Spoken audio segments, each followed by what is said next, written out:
दोस्तों बहुत बहुत स्वागत करता हूं आप सभी का। इस समय देश में एसआईआर चल रहा है।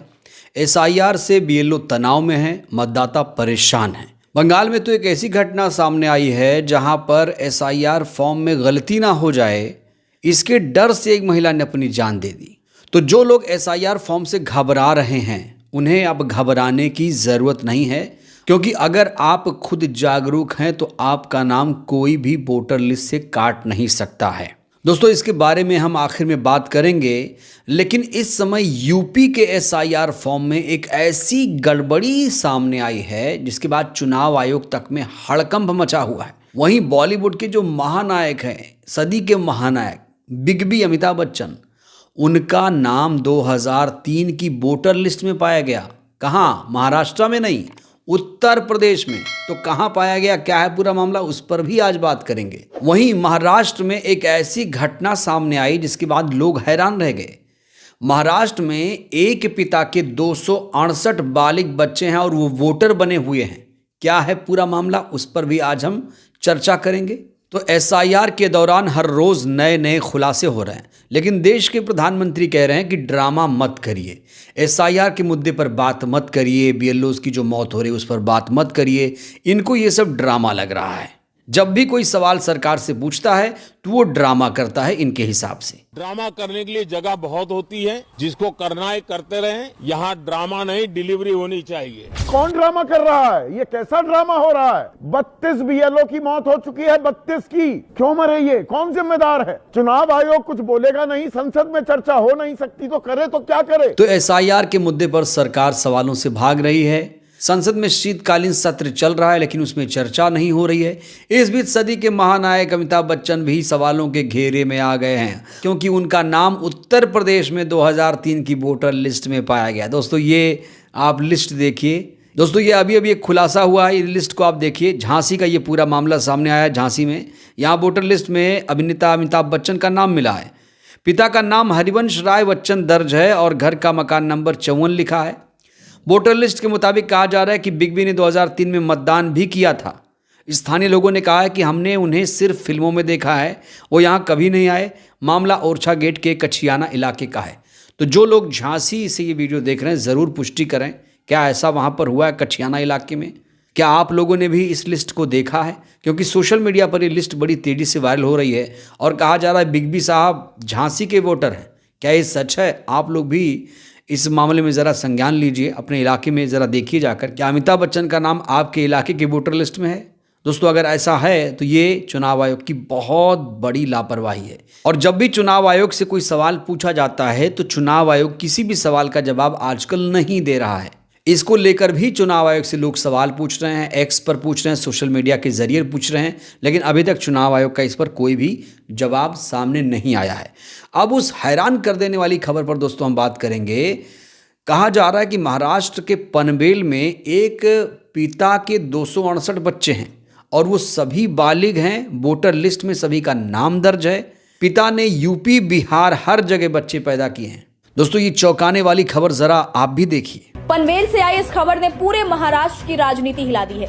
मुंबई से सटे पनवेल महानगर पालिका क्षेत्र में मतदाता सूची में इतिहास का शायद सबसे अजीब और खतरनाक फर्जीवाड़ा सामने आया है।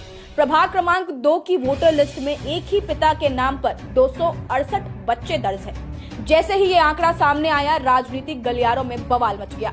न नाम सही, न पता और 268 फर्जी वोटरों का नेटवर्क सामने आया है।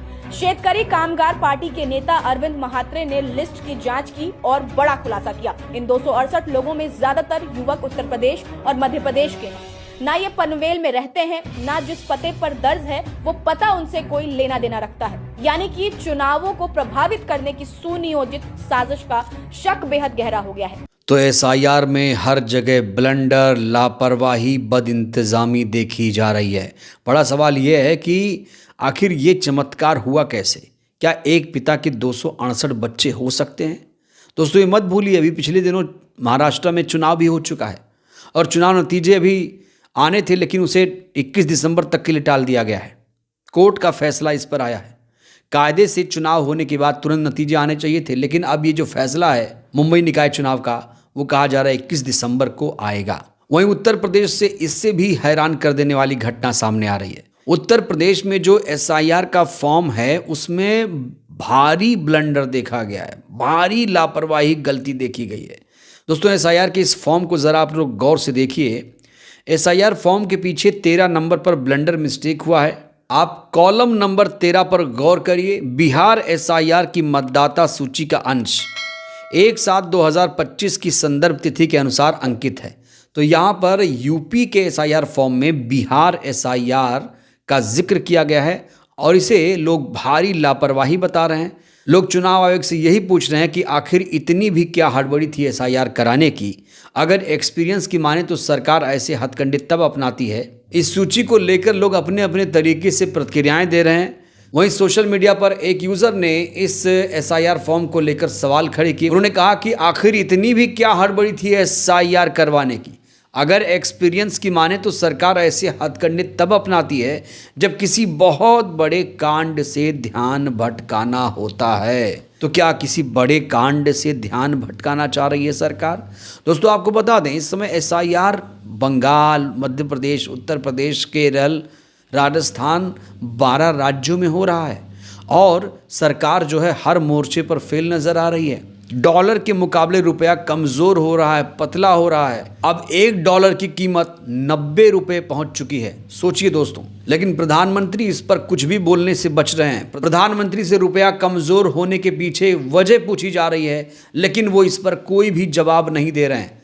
उन्होंने चुप्पी साध रखी है। और जब ये गुजरात के सीएम थे तब यूपीए सरकार से सवाल पूछा करते थे, भाइयों बहनों कैसे रुपया गिर गया, कैसे इतना पतला हो गया, डायलॉग डिलीवरी करते थे। लेकिन आज जब डिलीवरी की टाइम आई, जब डिलीवरी वास्तव में डिलीवरी देनी चाहिए, तो डिलीवरी सही तरीके से नहीं हो पा रही है। 2 करोड़ रोजगार का वादा किया गया था, 15 लाख रुपए हर खाते में भेजने का वादा किया था, किसानों की आय दोगुनी करने का वादा किया गया था, बुलेट ट्रेन चलाने का वादा किया गया था, 100 स्मार्ट शहर बनाने का वादा किया गया था। सिर्फ वादे ही करेंगे या सिर्फ पूरा भी होगा? इसीलिए जो जनता है अब जागरूक हो गई है और इस सरकार की कथनी और करनी के अंतर को समझ चुकी है। कहा जा रहा है कि जो एसआईआर चल रहा है ये सरकार के इशारे पर चलाया जा रहा है। चुनाव आयोग को बाकायदा इसको लेकर एक निर्देश दिया गया था कि एसआईआर कराइए, इस तरीके से एसआईआर कराइए। लेकिन एसआईआर के दौरान बीएलओस की जो जान जा रही है उसको लेकर ना तो सरकार ने संज्ञान लिया और ना ही चुनाव आयोग संज्ञान ले रहा है। कहा जा रहा है अभी तक 32 बीएलओस की मौत हो चुकी है। दोस्तों आपसे मेरा एक सवाल है, क्या आपने एसआईआर फॉर्म भर दिया? मैंने शुरू में आपसे कहा था कि अगर आप जागरूक हैं तो आपका नाम वोटर लिस्ट से कोई नहीं काट सकता। ऐसा मैं क्यों कह रहा हूँ, इस खबर को ज़रा गौर से आप लोग पढ़िए। चाहे आपके परिवारजनों का नाम 2003 की वोटर लिस्ट में नाम मिला हो या नहीं, 16 दिसंबर 2025 को एक ड्राफ्ट वोटर लिस्ट पब्लिश होने जा रही है। उसमें अपने परिजनों का, अपने गरीब पड़ोसियों का नाम देखिए। नाम ना मिलने की स्थिति में अपने नज़दीकी बीएलओ से संपर्क कर फॉर्म 6 भर के नए वोटर कार्ड के लिए अप्लाई करिए। अभी जितने एसआईआर फॉर्म भरे जा रहे थे उसके ऊपर बीएलओ के नाम और नंबर लिखे हुए थे। उन नंबरों को अपने मोबाइल में सेव कर लें। उन्हीं से 16 दिसंबर के बाद संपर्क करें। वोटर लिस्ट में नाम होना बहुत ज़रूरी है, इसे हल्के में ना लें। ये मत कहें कि मेरे पास नाम जुड़वाने के लिए वक्त नहीं है।